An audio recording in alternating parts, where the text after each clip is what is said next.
Good evening, everyone. This is Belinda with NC Notary Services with North Carolina news you can use. I wanted to go over the EVN, which was the emergency video notarization. It actually ended this morning at 12:01 a.m. Although they are working toward getting this moving forward, it just have not been approved yet. So we cannot do any emergency video notarization until the Secretary of State tells us that we can move forward. So right now, again, that's on pause. We can still continue to go and perform notarizations in person, but again, you do want to make sure you're well you're well protected with your PPE. Make sure you have your checklist of everything that you must have before you meet with a client. Also, if you are looking to get recommissioned, or you're the first time actually getting commissioned, instead of it being extended to the 90 days, it has been back to the 45 days from what we originally have time to actually do our oath of commission. So basically, if you've already taken the class, you've sent the information to the Secretary of State when it comes to your application that is now certified, then when you get the information back from the Secretary of State's office, you want to go ahead and schedule time to get sworn in. Here in Mecklenburg County, it can be 2 to 3 weeks before you can be seen.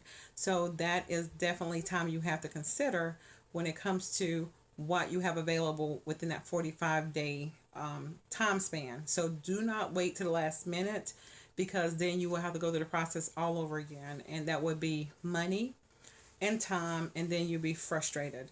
So again, plan accordingly. As soon as you receive that information, go on and call your registered deeds office to see about scheduling an appointment so you can get in within that 45-day time span. And realistically speaking, you should be able to get seen no matter what county you're in within that time frame. Again, that may change as well. If they actually do put in more information as far as extending the EVN, that'll probably go along with it. But as of right now, this is what we are facing, and you just want to make sure you are following that information. So this is information directly from the Secretary of State that I'm bringing to you today. For electronic notary classes, they are available at quite a lot of community colleges, and this may be in your area, so you just want to look to see which one is closest to you if you're looking to become an electronic notary.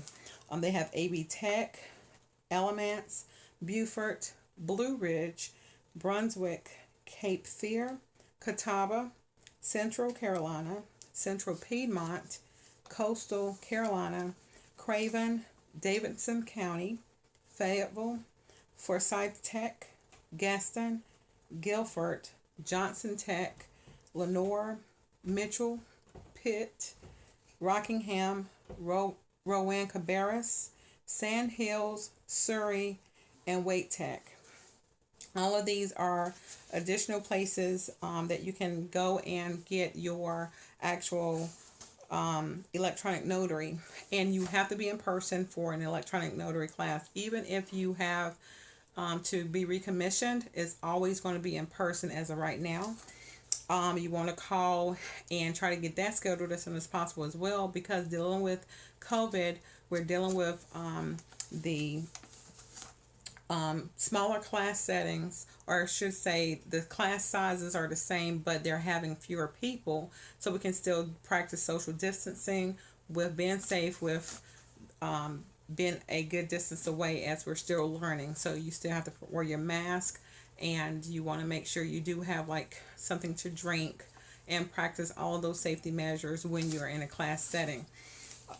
The benefit of being an electronic notary, you can actually bring more opportunity for your business. So if this is something that you're wanting to expand upon on general notary work, this is a great opportunity. If you have a client that has a document and it's electronic, you will be able to meet with your client, use a laptop, and before you get there, you will have all of this set up. You will have to have your electronic seal, all of that with the provider that is approved by the Secretary of State.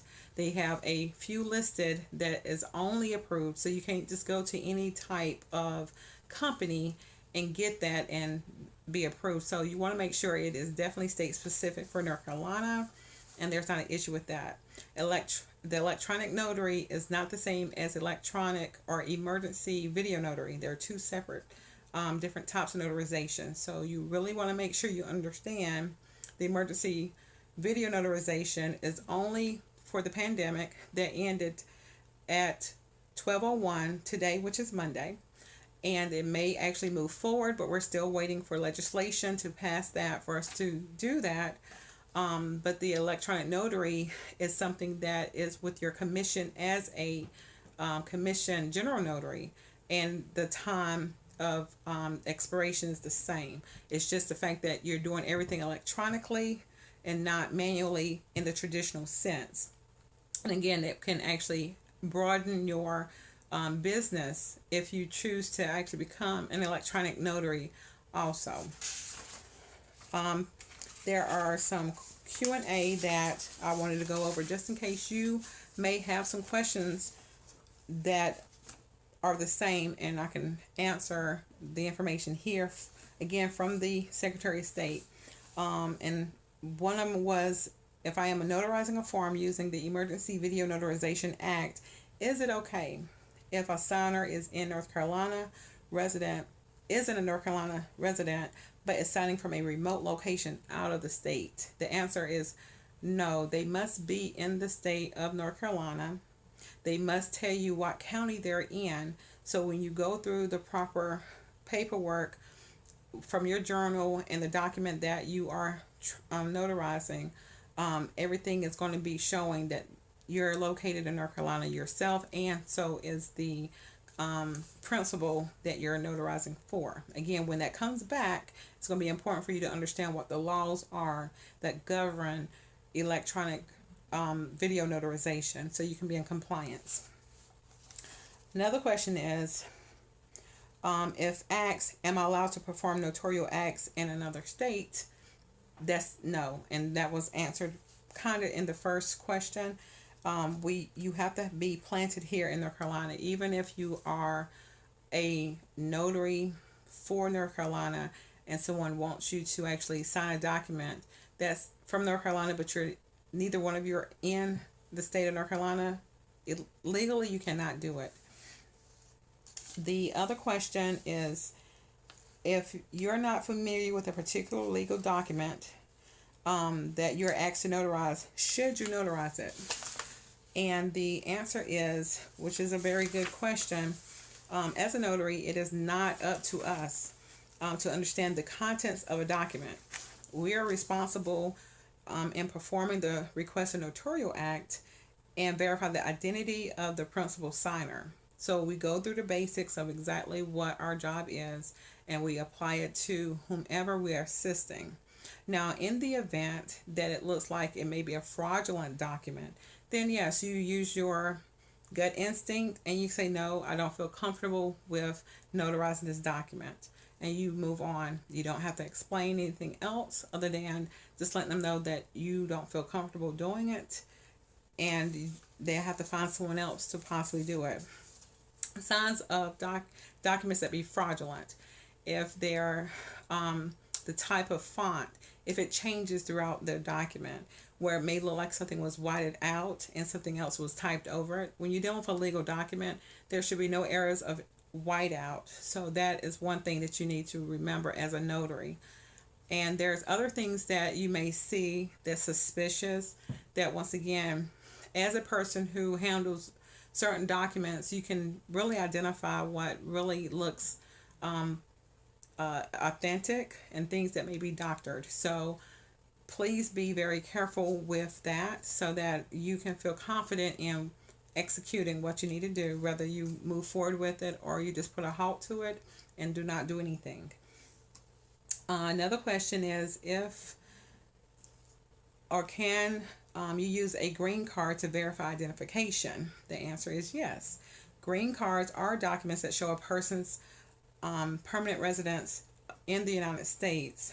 As long as the document has both the signer's picture and signature, then it is authorized. So that's a good thing. It's similar to a state issued ID. It has a person's photo, and somewhere on that ID has their signature. And the last question is, do I have to have a college degree to become a notary in North Carolina? And the answer is no, you do not. But you do have to be at least 18 years old or at least legally emancipated as defined in Article 35 of Chapter 7B of the General Statutes. You also need to have a high school diploma or equivalent. And those things will be helpful when it comes to you wanting to become a notary, or if you know a young adult that is interested, you can let them know that is optional for them. So I am Belinda Bennett, again, with North Carolina news you can use with NC Notary Service, and I look forward to actually bringing more information to you guys at a later date. Enjoy this Monday evening.